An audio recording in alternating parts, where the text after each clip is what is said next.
নমস্কাৰ AN television চাই থকাৰ বাবে ধন্যবাদ। ষ্টুডিঅ'ত মই মীনাক্ষী শৰ্মা মিড ডে নিউজৰ বহুকেইটা গুৰুত্বপূৰ্ণ বাতৰিলৈ আপোনালোকক স্বাগতম জনাইছোঁ। এতিয়া আহোঁ মূল বাতৰিলৈ। মৰাণত অসম আৰক্ষীৰ দুৰ্নীতি নিবাৰক শাখাৰ জালত লাটমণ্ডল। মৰাণ ৰাজহ চক্ৰৰ কাৰ্যালয়ত উৎকোচলৈ গ্ৰেপ্তাৰ হ'ল লাটমণ্ডল হীৰেন নাথ। ডিব্ৰুগড় জিলাৰ মৰাণৰ 2 নং সৰুপথাৰৰ নিবাসী স্বপ্নালী চেতিয়া নামৰ মহিলাগৰাকীৰ অভিযোগৰ ভিত্তিত মঙলবাৰে বিয়লি অসম আৰক্ষীৰ দুৰ্নীতি নিবাৰক শাখাৰ 17জনীয়া এটা দলে মৰাণ ৰাজহ চক্ৰৰ কাৰ্যালয়ত অভিযান চলাই গ্ৰেপ্তাৰ কৰে লাটমণ্ডল হীৰেন নাথক।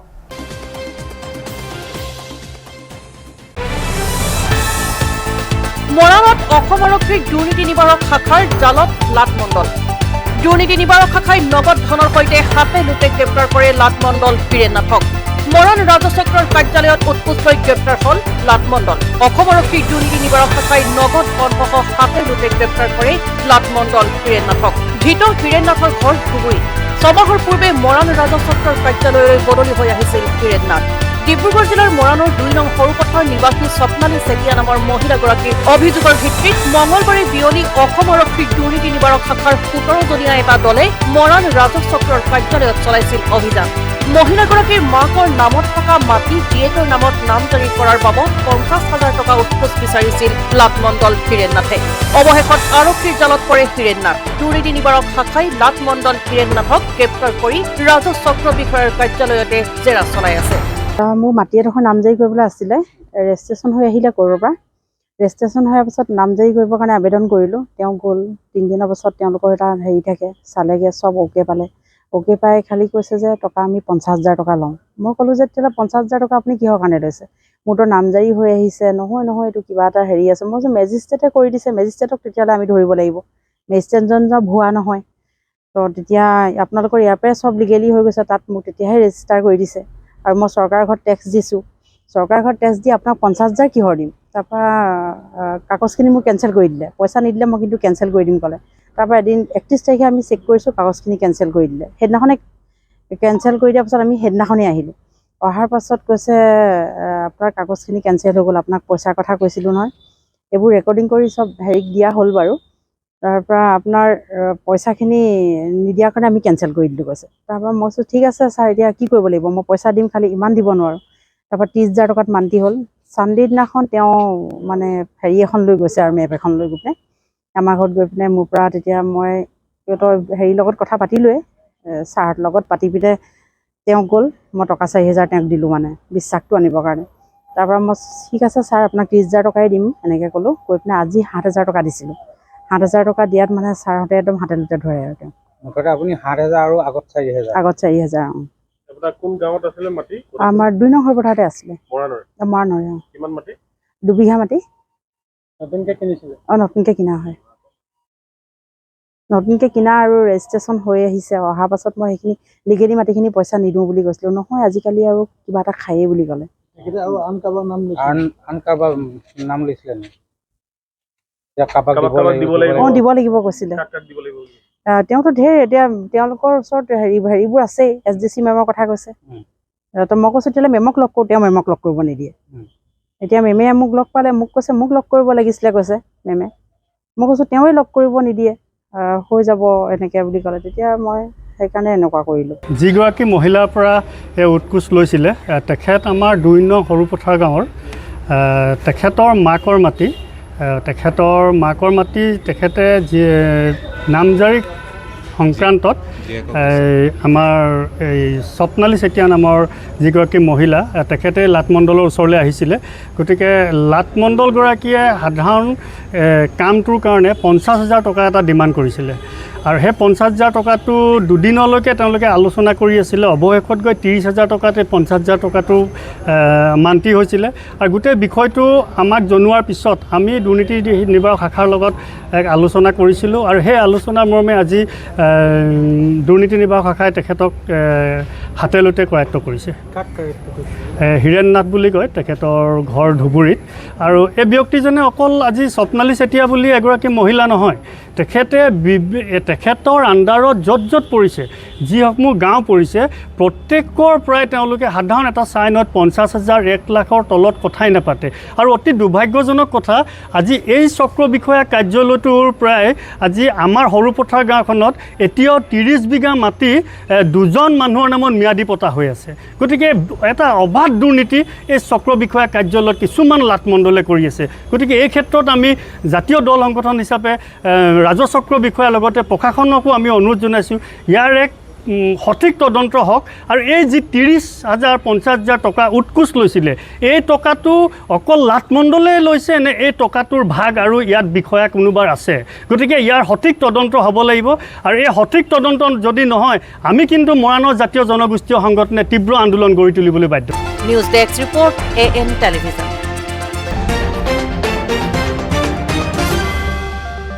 দ্ৰুত আধাৰ পঞ্জীয়ন অভিযান কাৰ্যসূচীৰ বাবে মঙলবাৰে ডিব্ৰুগড়ৰ জিলা আয়ুক্ত বিক্ৰম কৈৰী অতিৰিক্ত জিলা আয়ুক্ত সুলতানা আক্তাৰ আহমেদ আৰু অনন্যা চৌধুৰীক মুখ্যমন্ত্ৰী কৰ্মশ্ৰী বঁটা প্ৰদান কৰা হয়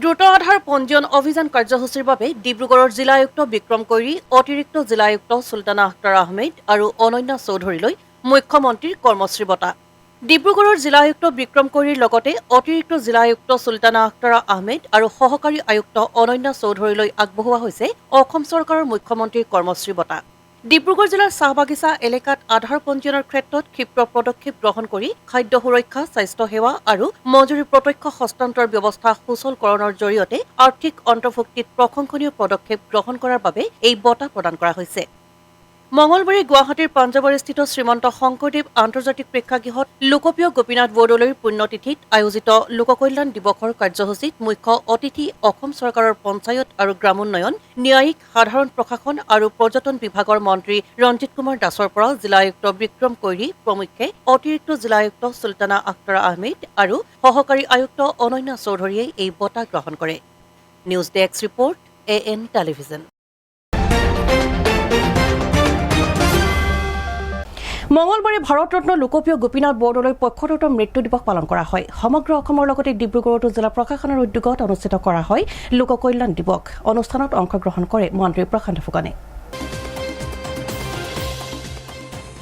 আজি ভাৰতৰত্ন লোকপ্ৰিয় গোপীনাথ বৰদলৈৰ ৭৫তম মৃত্যু দিৱস সমগ্ৰ অসমৰ লগতে ডিব্ৰুগড়তো জিলা প্ৰশাসনৰ উদ্যোগত অনুষ্ঠিত কৰা হয় লোককল্যাণ দিৱস অনুষ্ঠানত অংশগ্ৰহণ কৰে মন্ত্ৰী প্ৰশান্ত ফুকনে অনুষ্ঠানত উপস্থিত থাকি শক্তি মন্ত্ৰীগৰাকীয়ে লোকপ্ৰিয় গোপীনাথ বৰদলৈক শ্ৰদ্ধাৰে সুঁৱৰি অসমখনক বাংলাদেশৰ কবলৰ পৰা ৰক্ষা কৰি স্বাভিমানী অসম হিচাপে গঢ়াৰ ক্ষেত্ৰত যি ব্যৱস্থা হাতত ল'লে তাৰ সন্দৰ্ভত পুংখানুপুংখভাৱে আজিৰ অনুষ্ঠানত আলোচনা কৰা হয় লগতে তেখেতৰ সেই সময়ৰ বাণীসমূহ বিদ্যালয় মহাবিদ্যালয় আৰু স্কিল ডেভেলপমেণ্ট ডিপাৰ্টমেণ্টত স্কিলনেছসমূহ উন্নতিৰ ক্ষেত্ৰতো গুৰুত্বপূৰ্ণ মন্তব্য আগবঢ়ায় এই মহান ব্যক্তিজনৰ বাণীসমূহ শৃংখলাবদ্ধভাৱে নৱপ্ৰজন্মৰ মাজত প্ৰচাৰ আৰু প্ৰসাৰৰ ক্ষেত্ৰত মুখ্যমন্ত্ৰী হিমন্ত বিশ্ব শৰ্মায়ো এক গধুৰ দায়িত্ব লৈ বিভিন্ন কাৰ্যপন্থাৰ ব্যৱস্থা কৰিছে বুলি জনাই মন্ত্ৰী প্ৰশান্ত ফুকনে আজি ভাৰতৰত্ন লোকপ্ৰিয় গোপীনাথ বৰদলৈ দেৱৰ তেখেতৰ ৭৫তম মৃত্যু দিৱস আৰু সেইটো সমগ্ৰ অসমত আজি পালন কৰাৰ উপৰিও আজি আমাৰ জিলা কৰ্তৃপক্ষৰ লগত আমি আজি ইয়াত পালন কৰিছোঁ তেখেতৰ মহানতা তেখেতে যি আমাক বাণী দি থৈ গ'ল তেখেতে অসমখন আজি বাংলাদেশৰ পৰা ৰক্ষা কৰি অসমে স্বাভিমানী অসম হিচাপে আজি গঢ়াৰ ক্ষেত্ৰত যি ব্যৱস্থা হাতত ল'লে আমি সেই গোটেই কথাবিলাক আজি আমি পুংখানুপুংখক্ৰমে আমি ইয়াত আলোচনা কৰিলোঁ প্ৰায় এঘণ্টা ১.৫ ঘণ্টা সময় আমি গোটেই কথা পাতিছোঁ তেখেতক আমি শ্ৰদ্ধাৰে সুঁৱৰিছোঁ আৰু আমি ইয়াৰ লগে লগে তেখেতৰ সেই সময়ত যিবিলাক বাণী আছিলে আমি কি কৰিব লাগিব school college library skill development ডিপাৰ্টমেণ্টত মানে কাম কৰিব লাগিব স্কিলনেছটো বাঢ়িব লাগিব এই গোটেই কথাবিলাক আমি অতি সুন্দৰভাৱে ইয়াত আলোচনা কৰিলোঁ আৰু আমি যিসকল ৰাইজ ইয়াত আহিছে সকলোখিনিয়ে অতি গুৰুত্ব সহকাৰে শুনিছে আৰু মই ভাবোঁ যে আজি ৭৫ বছৰ আগতে দি যোৱা বাণী সেইখিনি আমি চবেই শৃংখলাবদ্ধভাৱে আমি পালন কৰাৰ আমি এটা প্ৰতিশ্ৰুতি লৈছোঁ আৰু স্কিল ডেভেলপমেণ্টৰ ওপৰত যিবিলাক কথা কৈছে সেইবিলাক কথাও আমি প্ৰায় কৰাৰ কাৰণে অসমৰ মাননীয় মুখ্যমন্ত্ৰী ডক্টৰ হিমন্ত বিশ্ব শৰ্মা ডাঙৰীয়াই এটা গধুৰ দায়িত্ব লৈ পেলাই এই কামখিনি আগবাঢ়ি লৈ যোৱাৰ ব্যৱস্থা কৰিছে আৰু আমি বিভিন্ন জেগাত এই মানুহবিলাকক প্লেচমেণ্টৰ কাৰণে আৰু তেওঁলোকক ট্ৰেইনিং দিয়াৰ কাৰণে আমি ব্যৱস্থা হাতত লৈ আছোঁ আৰু আগন্তুক দিনত এই বিষয়টো লৈ পেলাই আপোনাক সকলো সাংবাদিকসকলৰ লগত মই বিস্তাৰিতভাৱে এটা আলোচনা কৰি মোৰ উপদেশমূলক যিখিনি কথা হ'ব সেইখিনি কথা আগন্তুক দিনত মই আপোনাক news desk report AN television Dibrugarh জিলাৰ ময়জানস্থিত সচিবালয়ৰ নিচেই কাষতে থকা ডাম্পিং গ্ৰাউণ্ডত চৰম দুৰ্নীতিৰ অভিযোগ স্থানীয় ৰাইজ তথা দল সংগঠনৰ ব্ৰহ্মপুত্ৰৰ প্ৰবাল গৰাখহনীয়াই ডিব্ৰুগড় মহানগৰৰ প্ৰতি ভাবুকি কঢ়িয়াই অনা ব্ৰহ্মপুত্ৰৰ কাষতে প্ৰকাণ্ড গাঁত খান্দি আৱৰ্জনাসমূহ অতি কৌশলগতভাৱে পুতি তাৰ ওপৰত পলসে ঢাকি নিজৰ কামৰ মুনাফা আদায় কৰাৰ চক্ৰান্ত কৰিছে বুলি অভিযোগ তুলিছে প্ৰতিবাদকাৰীয়ে।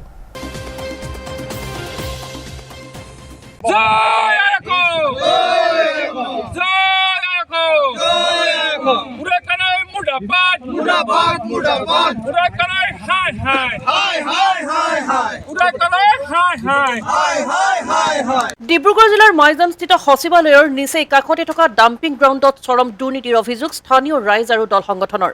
ডিব্ৰুগড় মহানগৰ পল্টন বজাৰ মাইজনৰ সচিবালয়ৰ পৰা নিচেই কাষতে থকা ডাম্পিং গ্ৰাউণ্ডত আজি বহুদিনৰ পৰা এটা বহুজাতিক কোম্পানীৰ তত্বাৱধানত বহু আপত্তিজনক কৰ্মকাণ্ড কৰি পল্টন বজাৰৰ ওচৰ চুবুৰীয়া ৰাইজক অসুবিধাত পেলোৱাৰ এক গুৰুতৰ অভিযোগ উঠিছে। ব্ৰহ্মপুত্ৰৰ প্ৰবাল গৰাখহনীয়াই ডিব্ৰুগড় মহানগৰৰ প্ৰতি ভাবুকি কঢ়িয়াই অনা ব্ৰহ্মপুত্ৰৰ কাষতে প্ৰকাণ্ড গাঁত খান্দি আৱৰ্জনাসমূহ অতি কৌশলগতভাৱে পুতি তাৰ ওপৰত পলসে ঢাকি নিজৰ কামৰ মুনাফা আদায় কৰাৰ চক্ৰান্ত কৰিছে বুলি অভিযোগ তোলে প্ৰতিবাদকাৰীয়ে। কেইবাটাও দল সংগঠন একত্ৰিত হৈ পৰ্যবেক্ষণ কৰাত সঠিক তথ্য পোহৰলৈ অহাৰ কথা জানিবলৈ দিয়ে প্ৰতিবাদকাৰীসকলে। ব্ৰহ্মপুত্ৰৰ প্ৰবল গৰাখহনীয়াৰ ফলত সেই আৱৰ্জনাসমূহ যদি নদীৰ প্ৰবাল সোঁতত উটি যায় তাৰ ফলত তাৰ পানী সেৱন কৰি মানুহৰ লগতে গৰু, মহ, ছাগলী, মৎস্য অন্যান্য জীৱ জন্তুৰ মৃত্যুৰ মুখত পৰাটো নিশ্চিত হৈ পৰাৰ লগতে আন এক ভয়াৱহ পৰিস্থিতিৰ সৃষ্টি কৰিছে বুলি কল এণ্ড ফিক্স নামৰ প্ৰতিষ্ঠানটোৰ বিৰুদ্ধে গুৰুতৰ অভিযোগ কৰে প্ৰতিবাদকাৰীসকলে। ডিব্ৰুগড়ৰ পৰা সুবোধ পাছৱানৰ ৰিপৰ্ট AN টেলিভিজন। ডিব্ৰুগড় জিলাৰ ময়জানস্থিত সচিবালয়ৰ নিচেই কাষতে থকা ডাম্পিং গ্ৰাউণ্ডত চৰম দুৰ্নীতিৰ অভিযোগ স্থানীয় ৰাইজ আৰু দল সংগঠনৰ।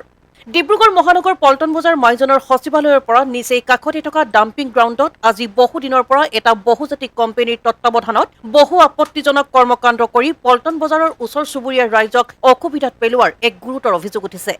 ব্ৰহ্মপুত্ৰৰ প্ৰবাল গৰাখহনীয়াই ডিব্ৰুগড় মহানগৰৰ প্ৰতি ভাবুকি কঢ়িয়াই অনা ব্ৰহ্মপুত্ৰৰ কাষতে প্ৰকাণ্ড গাঁত খান্দি আৱৰ্জনাসমূহ অতি কৌশলগতভাৱে পুতি তাৰ ওপৰত পলসে ঢাকি নিজৰ কামৰ মুনাফা আদায় কৰাৰ চক্ৰান্ত কৰিছে বুলি অভিযোগ তোলে প্ৰতিবাদকাৰীয়ে।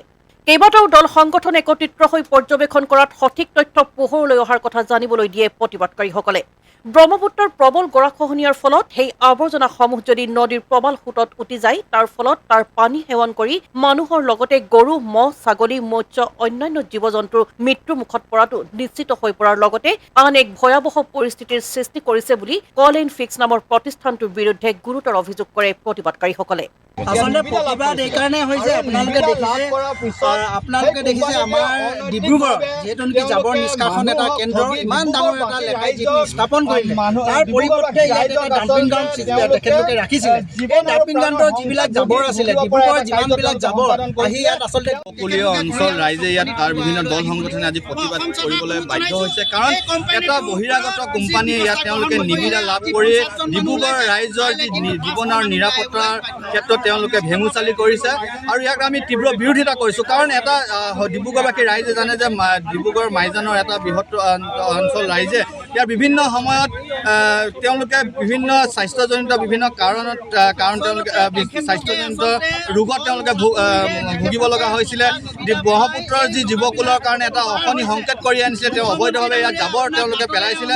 পৰৱৰ্তী সময়ত ডিব্ৰুগড়বাসী তথা মাইজানবাসী ৰাইজে ইয়াত হাইকোৰ্ট কৰি এই গোটেই কাৰ্যটো তেওঁলোকে বন্ধ কৰা হৈছিলে। কিন্তু পৰৱৰ্তী সময়ত ইয়াৰ পৰা যিসমূহ জাবৰ তেওঁলোকে লৈ যোৱা এটা নিবিদা তেওঁলোকে চৰকাৰ প্ৰশাসনৰ পৰা দিয়া হৈছিলে আৰু সেই নিবিদা এটা কল এণ্ড ফিক্স নামৰ এটা বহিৰাগত কোম্পানীয়ে লাভ কৰিছিলে, যাৰ স্বত্বাধিকাৰী কিবা কানাৰ উপাধিৰ কিবা স্বত্বাধিকাৰী বুলি তেওঁ ইয়াত থকা তেওঁলোকৰ কৰ্মচাৰীসকলে জানিব দিছে।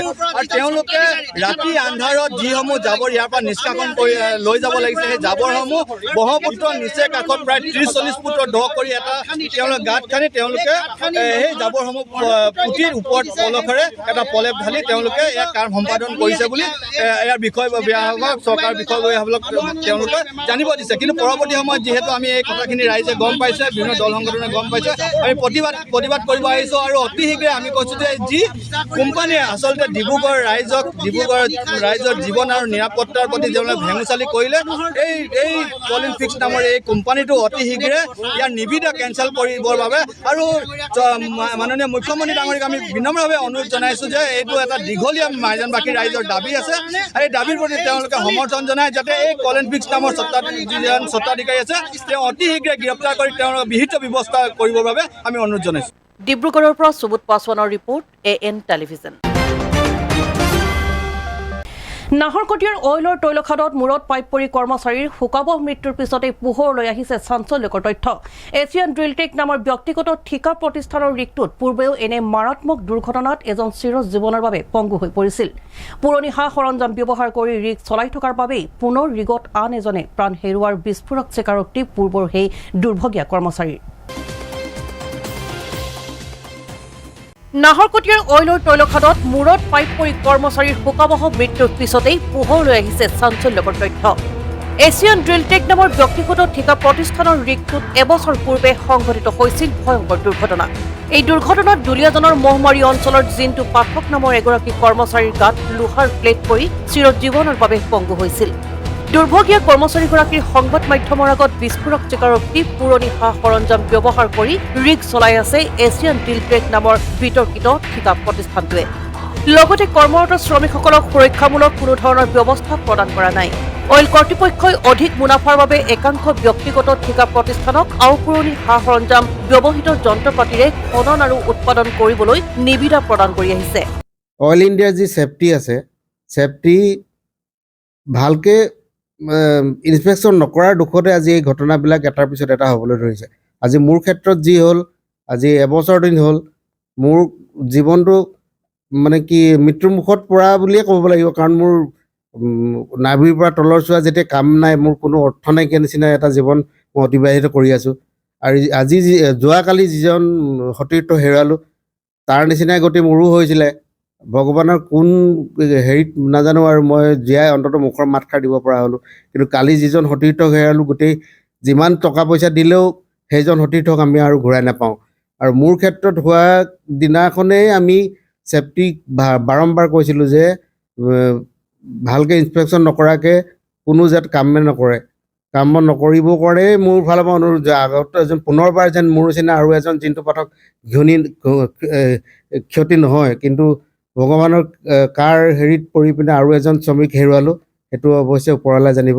অইল ইণ্ডিয়া গাফিলতি বুলি এইটো কাৰণে কম, আপোনাৰ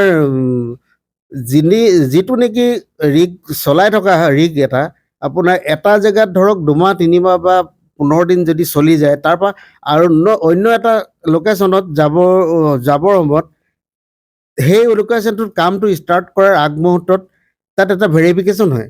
আৰু সেই ভেৰিফিকেশ্যনটো হ'বৰ কাৰণে প্ৰত্যেকটো কোম্পানী প্ৰত্যেকটো বিভাগৰ মুৰব্বীবিলাক আহি পিনে তাত ভেৰিফিকেশ্যন কৰে। আৰু সেই ভেৰিফিকেশ্যন কৰি পিনে প্ৰত্যেকজন অফিচাৰে তাত ছিগনেচাৰ কৰাৰ পিছতে জব ষ্টাৰ্ট কৰিব বুলি আমাক আপোনাৰ চাৰ্টিফিকেট দিয়ে। গতিকে সেই ইমান তদাৰক কৰাৰ পিছতো আজি মোৰ ক্ষেত্ৰত যি হ'ল, এখন প্লেট ওপৰৰ পৰা পৰি আহি পিনে মোৰ গাত পৰিলে, মূৰতে পৰিছিলে। মূৰত পৰি পিনে মোৰ কপাল ভাল আছিলে, মোৰ হেলমেট থকাৰ কাৰণে মোৰ হেলমেটৰ পৰা পিছলি গৈ পিনে মোৰ বেগ বণ্ডল কমপ্লিট কাম নাইকিয়া কৰি পেলালে। কিন্তু সেইবিলাক কেনেকৈ ছিগি আহিলে তাৰো উচিত ব্যৱস্থা আজিলৈকে নহ'ল। মই যিটো ৰিগত কাম কৰি আছিলোঁ, আজি কোম্পানীটো একেটাই, কিন্তু যিটো ৰিগত কাম কৰি আছিলোঁ, ৰিগটো মোৰ এক্সিডেণ্টৰ পিছতে অইল ইণ্ডিয়াই তাক সম্পূৰ্ণৰূপে স্ক্ৰেপ কৰি পেলালে। মাননীয় মুখ্যমন্ত্ৰীৰ থ্ৰুৱেদি স্থানীয় বিধায়কে কালি যিখিনি কথা কৈছে, সম্পূৰ্ণ দায়িত্ব অকল ঠিকাদাৰ প্ৰতিষ্ঠানটোৱে দিব নালাগে, অইল ইণ্ডিয়াৰ দিব লাগে বুলি মোৰ ফালৰ পৰা এটা দাবী উত্থাপন কৰোঁ। আৰু মোৰ ক্ষেত্ৰত আজি অইল ইণ্ডিয়াই কি দিলে কি নিদিলে সেইটোতো পিছৰ কথা। আজি হেৰাই যোৱা মানুহজনৰ ঘৰৰ সম্পূৰ্ণ দায়িত্ব যেন অইল ইণ্ডিয়াই লয়, তাৰ কাৰণে মোৰ ফালৰ পৰা এটা মই দাবী অনুৰোধ জনাওঁ।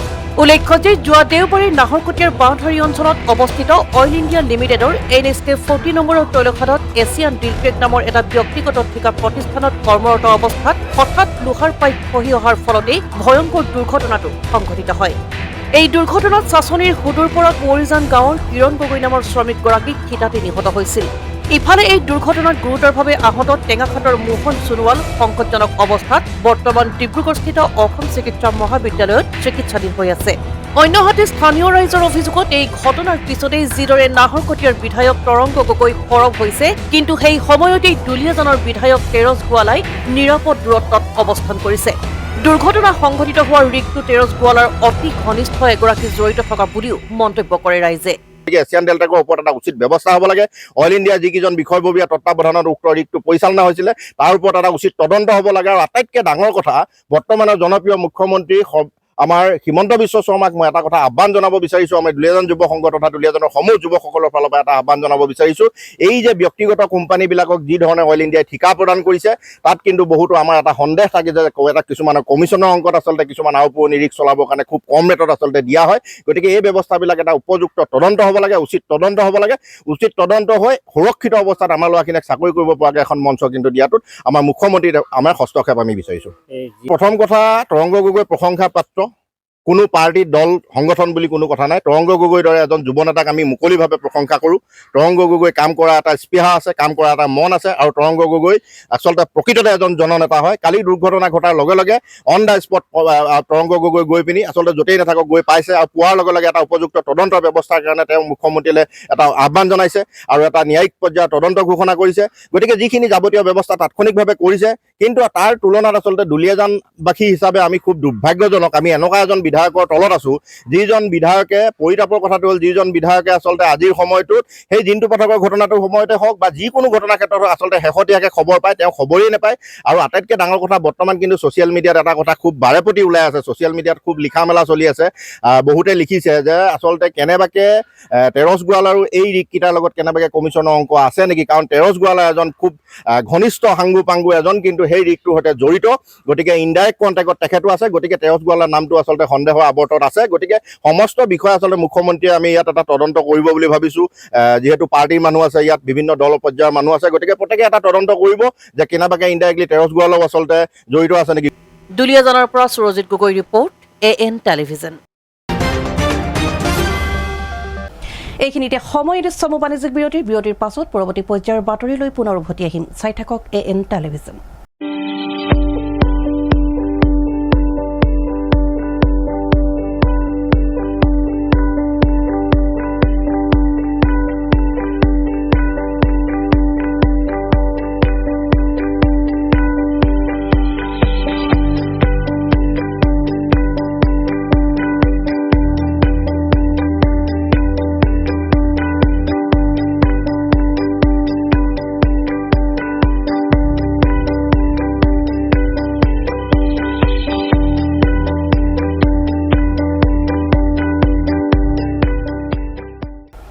বিৰতিৰ পাছত উভতি আহিছোঁ বাতৰিৰ শেষ অংশলৈ।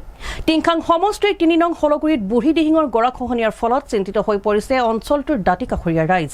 কৃষিপ্ৰধান অঞ্চলটোৰ শ বিঘা কৃষিভূমি ইতিমধ্যে নদীত বুকুৰ জাহ যোৱাৰ লগতে এইবাৰ বানৰ পাছতে সৃষ্টি হোৱা খহনীয়াৰ প্ৰান্তপত আতংকিত হৈ পৰিছে নৈপাৰত বাস কৰা প্ৰায় অৰ্ধশতাধিক পৰিয়াল।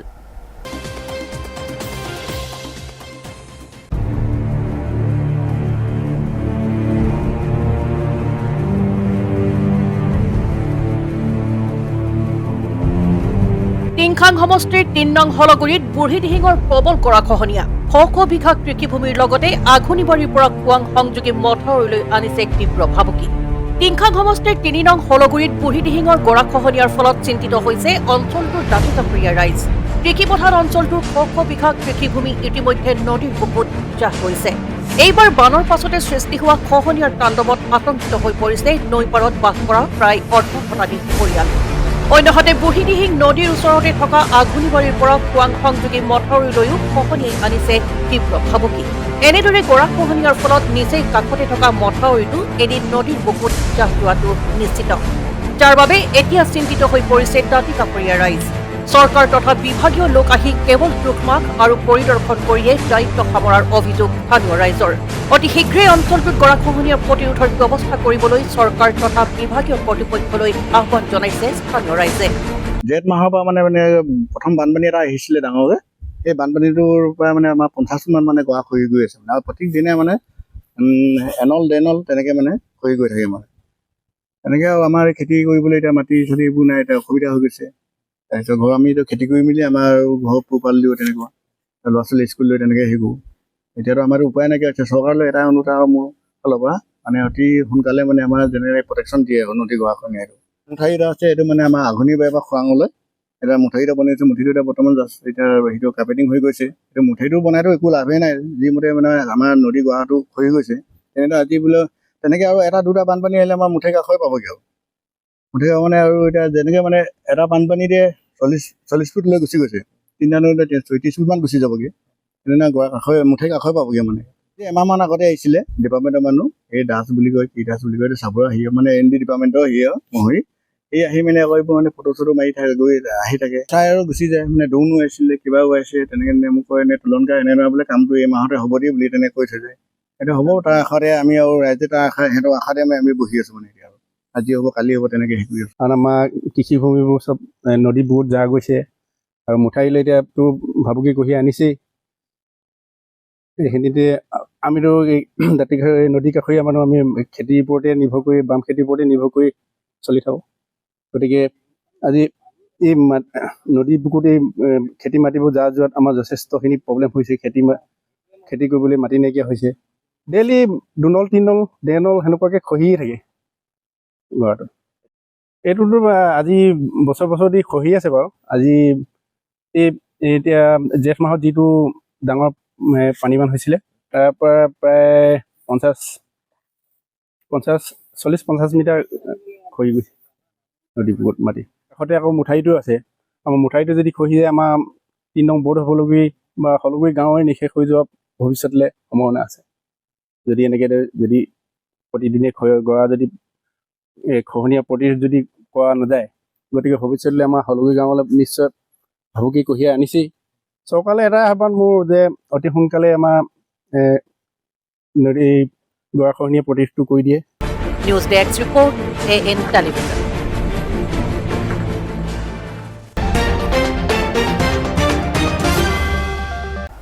ৰঙিয়া বৰকুকুৰীয়াৰ কংকন দাসৰ মৃত্যুৰ গোচৰত সাঙুৰখোৱা 8 অভিযুক্তক আদালতত 3 দিনৰ ৰিমাণ্ড। যোৱা ৰবিবাৰে 8জনকৈ বন্ধুৰ সৈতে বলবমলৈ ওলাই যোৱা কংকন দাসৰ মৃতদেহ উদ্ধাৰ হৈছিল ৰঙিয়া 27 নং ৰাষ্ট্ৰীয় ঘাইপথৰ ভাটকুছিত।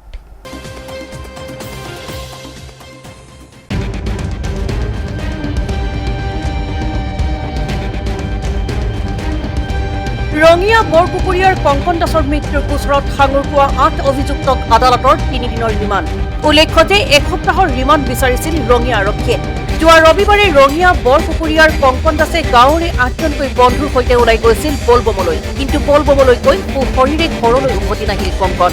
পৰৱৰ্তী সময়ত সোমবাৰে ৰঙিয়া 27 নং ৰাষ্ট্ৰীয় ঘাইপথৰ ভাটকুছিত উদ্ধাৰ হৈছিল কংকনৰ ক্ষতবিক্ষত মৃতদেহ।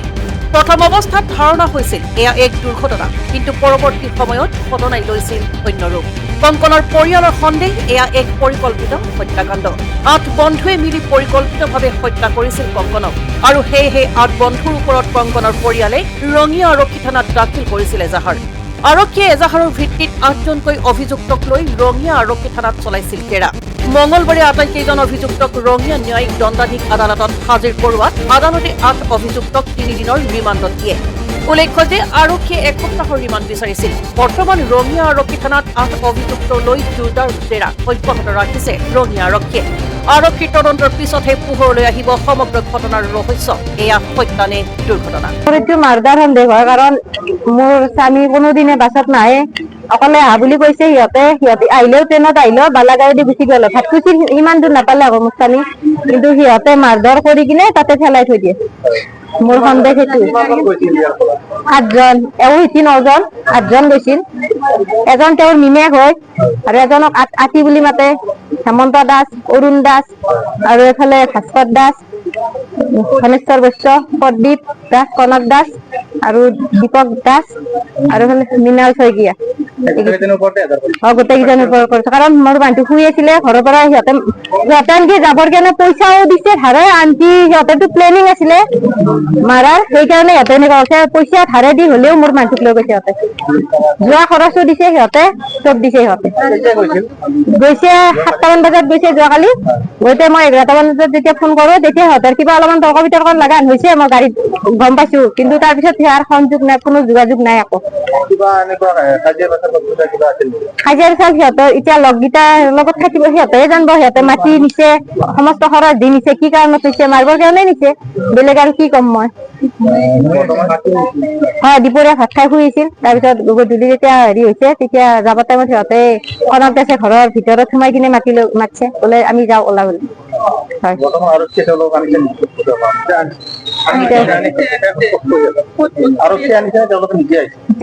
আৰক্ষীয়ে আনিছে তেওঁলোকে কোনো খা খবৰ লোৱা নাই বা সি যে নাই কোনো খা খবৰ লোৱা নাই যেতিয়া অহা নাই মই পুৱা বিচাৰি গলো মই বোলো আমাৰ এওঁ ক'ত তেতিয়া কৈছে কি নাই আমাৰ পৰা আগে আহিছে বুলি কৈছে তাৰপিছত মোক তেওঁৰ বেগটো গতাই দে বেগটো লৈ কিনে মই ঘৰৰ বেগটো লৈ কিনে আৰু মই গেলো সেইফালে যাওঁ যেন ভাস্কৰ দাসে গাড়ী ধুই আছে সেই গাড়ীখন দিনা কি কাৰণত ইমান বৰে পুৱা আহি কিনে জেগাৰ পৰা গাড়ী গোটেই চব দৰ্জা চৰ্জা খুলি চব তলপৰ গোটাই ধুই আছে গাড়ী মটৰ লগাই কিনে গোটেইকেইটা গাঁৱৰে হয় হয় ন্যায় বিচাৰি থানালৈ আহিছো। Bureau report AN television. তিনিদিন ধৰি উৰিয়াগাঁও অৰ্জুনতলত 127 নং ৰাষ্ট্ৰীয় ঘাইপথৰ দাঁতিত ৰখাই থোৱা এখন ৱেগনাৰ বাহন পৰিত্যক্ত অৱস্থাত উদ্ধাৰ কৰা হৈছে। কোনো লোকে গাড়ীখন বেআইনী কামত ব্যৱহাৰ কৰি থৈ যোৱাৰ সন্দেহ প্ৰকাশ কৰিছে স্থানীয় ৰাইজে। গৰাকীবিহীন গাড়ীখনক লৈ এতিয়া চাঞ্চল্যৰ সৃষ্টি হৈছে অঞ্চলটোত।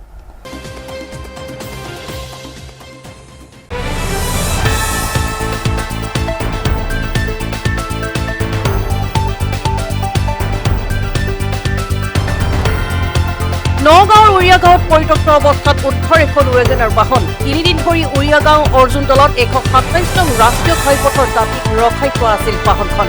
গৰাকীবিহীন গাড়ীখনক লৈ চাঞ্চল্যৰ সৃষ্টি হৈছে অঞ্চলটোত। গাড়ীখনৰ নম্বৰ AH01EK 5700। গাড়ীখনৰ নম্বৰ প্লেটত গভৰ্ণমেণ্ট অৱ আছামৰ ষ্টিকাৰ আছে। গাড়ীৰ ভিতৰত বিজেপিৰ পতাকা ওলমাই থোৱা আৰু গাড়ীৰ ডিকিত এডাল লাঠি প্ৰত্যক্ষ কৰে। কোনো লোকে গাড়ীখন বেআইনী কামত ব্যৱহাৰ কৰি থৈ যোৱাৰ সন্দেহ কৰিছে স্থানীয় ৰাইজে। ঘটনাস্থলীত আৰক্ষী উপস্থিত হৈ তদন্ত আৰম্ভ কৰিছে। এয়াতো মই মন কৰিছো মানে পৰহি ৰাতিপুৱা স্কুল গৈছো 7:30 বজাতে আৰু মই এইটো চাইডে আহি এখন গাড়ী ৰৈ থকা দেখিছো। এই দোকানখনলৈ অহা বুলি চাওঁ কিন্তু দোকানখনত মানুহ নাই, বন্ধ। গতিকে গাড়ীখন ৰৈছে, কোনোবা কৰবাত ৰৈছে এনেকে ভাবি গুচি যাওঁ। আকৌ কালিও দেখিছো এনেকে দেখো আৰু মই গুচি যাওঁ, মনটো নকৰো।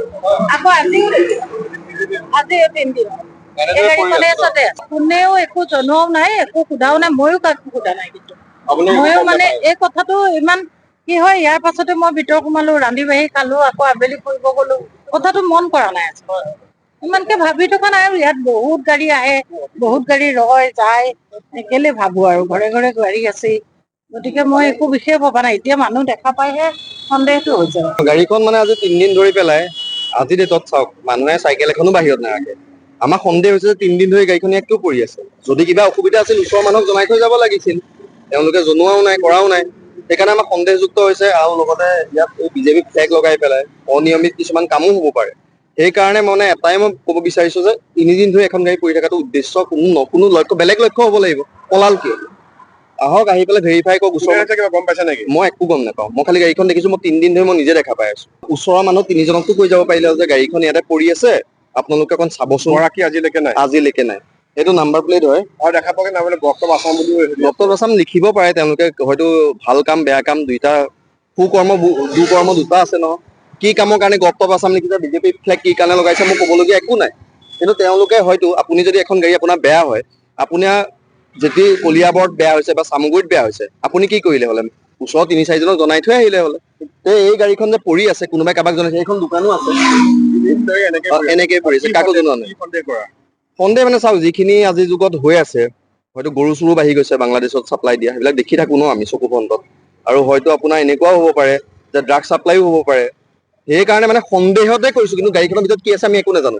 তাত থকাৰ ভিতৰত ফ্লেগ এখন আছে, স্পৰ্টিং এটা আছে, আৰু বেক চাইড এখন লুঙি আছে। প্ৰশাসনৰ লোক আহিছে ন? প্ৰশাসনৰ লোক আহি আৰু পুলিচৰ গাড়ী আছে। Bureau report AN television. Mid day নিউজৰ আজিৰ শেষৰটো বাতৰি। টছ নছ এতিয়া উত্তৰাখণ্ডৰ হিমাচল প্ৰদেশ। উত্তৰাখণ্ডত ডাৱৰ বিস্ফোৰণে ভয়ংকৰ ৰূপ ধাৰণ কৰা আতংকিত হৈ পৰিছে এতিয়া চহৰবাসী। ইতিমধ্যে বিস্ফোৰণৰ ফলত বানপানীৰ প্ৰবল ৰূপে অট্টালিকাকে ধৰি বহুকেইটা ঘৰ ভাঙি চুৰমাৰ কৰি পেলাইছে। বানপানীৰ কবলত 100ৰো অধিক লোক সন্ধানহীন হৈ আছে বুলি জানিব পৰা গৈছে।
আজিৰ মিড ডে নিউজ ইমানেই আছিল পৰৱৰ্তী পৰ্যায়ৰ গুৰুত্বপূৰ্ণ বাতৰিৰ বাবে চাই থাকক AN টেলিভিজন নমস্কাৰ